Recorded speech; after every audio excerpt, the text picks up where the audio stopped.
What's up, Brew Crew? Welcome back to my Brew City Garden. So it's late August now. It's August 25th. It's about 80 degrees today, and we're just getting past a cold spell. The last several days were in the mid 70s or so, down to the 60s at night. And we just had a band of rain come through, and the weather's warmed up for today. It's nice and humid. It's kind of loud out here in the garden. You can hear the cicadas singing in the trees behind me. They can be a little bit annoying, so try to disregard that. But anyway, it's been a couple of weeks since I've had you out here for a garden tour, and I thought you might want to take a look around. So let's go check it out. So this row of bales here is where I planted my cole crops in mid to late spring, because we had such a late spring, or a late winter, I should say. We had snow on the ground in like April. So all these, the broccoli and the cabbage, they went in really late. And I really didn't think I would get any harvest at all. But turns out the broccoli actually did really well, and I harvested the biggest broccoli head that I've ever grown in my life, right in here somewhere. I still got some smaller sprigs coming up, but overall with the broccoli, I'm really happy. The cabbage, however, I've got no head development in the cabbage at all whatsoever. I am leaving these here for now so that it gives my peas, my freshly planted peas, a chance to climb up this trellis without getting beat down by the August sun. So I do have some peas coming up now, and it seems like this is working out just fine. By the time my peas come up, I can remove these. We can eat these leaves. These are good, they're nutritious, and they're delicious. They make great like cabbage rolls and stuff like that. So I couldn't be happier with the way the broccoli's turned out. It's so good. Of course, the squash did just incredible this year, just as it does every year. It seems like growing squash in these straw bales is so easy, and it's so incredibly productive. It's just the best way to go as far as I'm concerned. I planted summer squash in the ground versus planting it in the bales, and there's no comparison. The bales blow them away by a long shot. We've had more summer squash than we could eat and more than we can give away. It's just been insane. But I tell you what, it really is the way to go. The winter squash back here, as you can see, started out as those little plants that we planted in the sides of the bales, and now they're just gigantic. This particular vine's like 20 feet long, and it's actually growing into the row over here. We've got some nice fruits developing on there. As I mentioned in my other video, we do have some powdery mildew coming on. With the summer squash, I'm not so worried about it. I will try to keep it away from my winter squash, or at least try to keep it at bay, just so we can ensure a very nice winter squash harvest. But this stuff, amazing. So let's talk about cucumbers. My, oh my, the cucumbers. I cannot keep up with these things. I come out here every day and I realize that I missed one, and they're just huge and they're everywhere and just look incredible. I got cucumbers coming out the wazoo. One thing though, the lemon cucumbers that I tried this year for the first time, I'm really not terribly impressed with these. They are very beautiful cucumbers, and they do look very similar to a lemon. But the thing is when they get this large, and I let this go too long, they're really not very good. The seeds get pretty big. The flavor's okay, but another thing I noticed, and it's probably just my particular environment, as the vines they tend to die off. They seem to be very susceptible to either bug damage or some sort of disease. So I'm not terribly impressed with the lemon cucumbers. Probably won't grow these again, and I'll include these seeds in a swap or something like that. Let's take a look at the other side, and I'll show you what I mean. So here's the other side of my cucumber trellis, and as you can see on this side, I've got the pickling cucumbers, the Wisconsin SMR 55. Those things have done incredible this year. I mean, amazing. And then we move over to the lemon cucumbers, and I don't know what's going on here. You know what, I just chalk it up to these aren't really suited to my environment. And they're really not my favorite cucumbers. So I think next year we'll just leave these out and I will save room for something that I know works well, and I'll pass these seeds on to somebody who might want them. All right, so after a few months of struggles with the green beans, you know, early in the season, the rabbits got to them. I had to replant them, and then we had issues with Japanese beetles, which I believe are now gone for the most part. I maybe see one or two here, but they're really not that big of an issue. But finally, look at this. We've got green beans. I think I let that one go a little too long, but there's just loads of them in here now. So it is harvest time for the green beans, and I couldn't be happier. I love putting these things on the table, throw them in the crock pot with some bacon and just let them cook all day. Oh man, so good. And we've got loads of them, tons of green beans. Super happy to see this, and man, they look good. So all my peppers did really good this year too. Over here is the jalapenos, and as you can see, there's just tons and tons and tons of these, and some of them are actually turning red and ripe. These are really nice. The cayenne peppers, I've got loads of red ones on here, and I think it's time to pick these and ferment these into a nice hot sauce. I think that's a great idea. On down the line, of course, the bell peppers, the Jimmy Nardellos, all those things just look just fantastic. Really couldn't be happier. They turned out great this year. Just an awesome harvest this year. It looks like the habaneros are starting to ripen up. I'm almost afraid to touch these things. I am really not into hot peppers, so I'm not sure what I'm going to do with these. I think I'll turn these into a spray to keep the squirrels out of my ground cherries next year. Again, bell peppers doing awesome. Gosh, everything just looks so good. I just can't stop coming out here and playing with these plants. I just can't believe the production that comes out of these straw bales. Every year I'm just amazed. So over here are my Jimmy Nardello peppers, and as you can see, loads and loads and loads of these things, and they are just wonderful. Very good to eat, nice and sweet. Got more bell peppers. Just, I mean, can you see that? Look at that. For Wisconsin, that's one hell of a pepper. The carrots are doing nice. Let's pull one out and see what it looks like.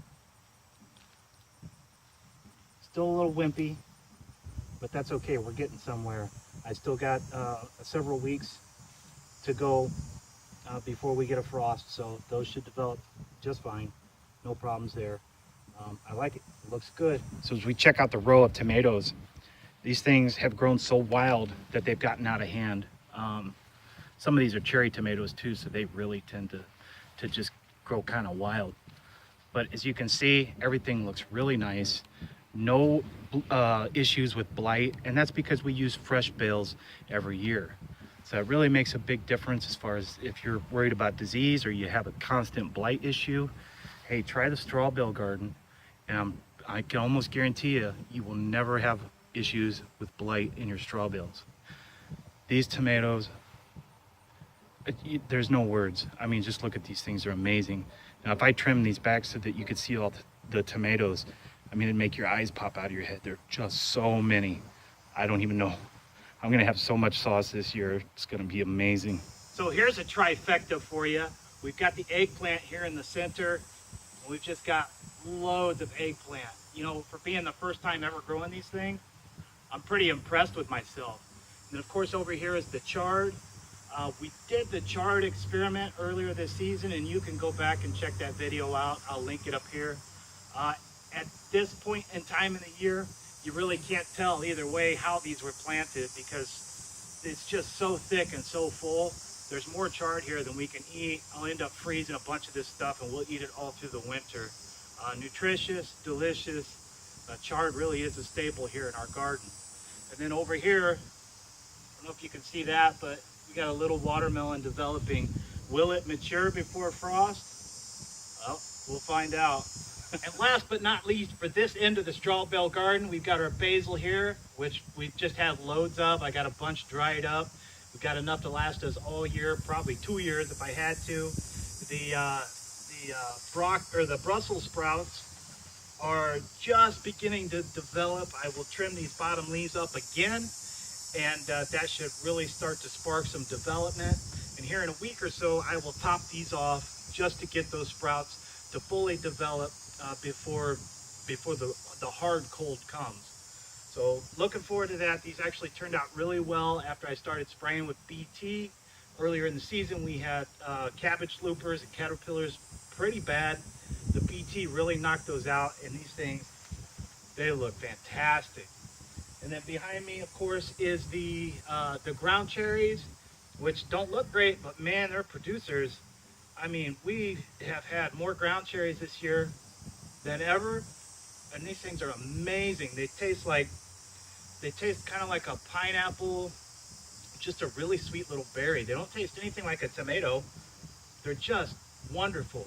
And if you haven't tried ground cherries, I'm telling you, and I've said it in 100 videos, you gotta get some. These things are so worth growing. They're so easy and so delicious. If you've got kids, get some ground cherries.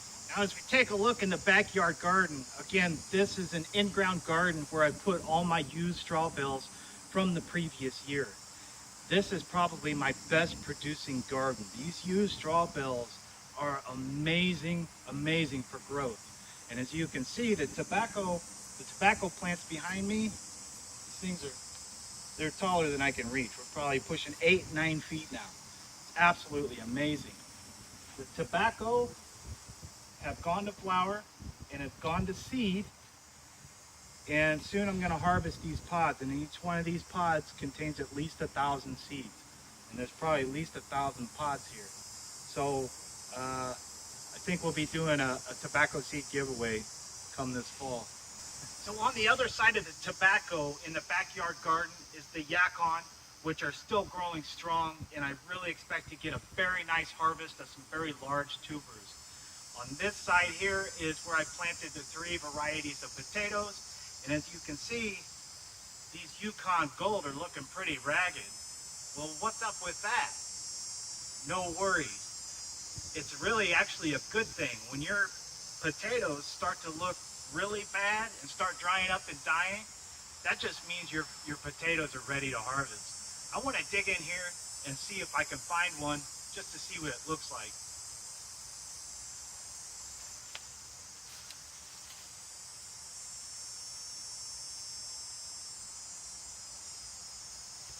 Well, that didn't take long, and that's not a bad looking little Yukon Gold potato. So imagine there's probably several pounds of these in here now. I'm gonna go ahead and leave these for another week or so as long as the weather stays dry, and just kind of let these die back a little bit so that I can distinguish the Yukon Golds from the other varieties. So I don't want to dig these up yet. They're not quite ready. But by the looks of it, we're gonna have potatoes for the whole winter. And just a quick shout out for Chris at Nichols Retirement Empire. I know your okra looked pretty good, but I don't know, buddy. I might be giving you a run for your money. Looks like I got 2 pods right there, and maybe another 3 or 4 down here. So I don't know. Better watch yourself. You know what, though? I really didn't expect a whole lot out of this okra this year, and you know, they're producing pretty good, enough for a few meals with some fried okra.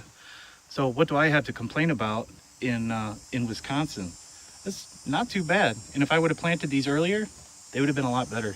And outside of some minor blight issues in the tomato bucket garden, this thing's producing like mad. I mean, I've got probably a dozen freezer bags full of tomatoes that I'm gonna sauce, already stashed away. And as you can see, there are plenty more to come. I mean, just loads of them. So, you know, I'm happy with it. Turned out again, great again this year, as it does every year. And next year I'll change out the soil, get rid of that blight. I'll bleach the buckets. We'll start over, and I can't wait to grow some new varieties next year.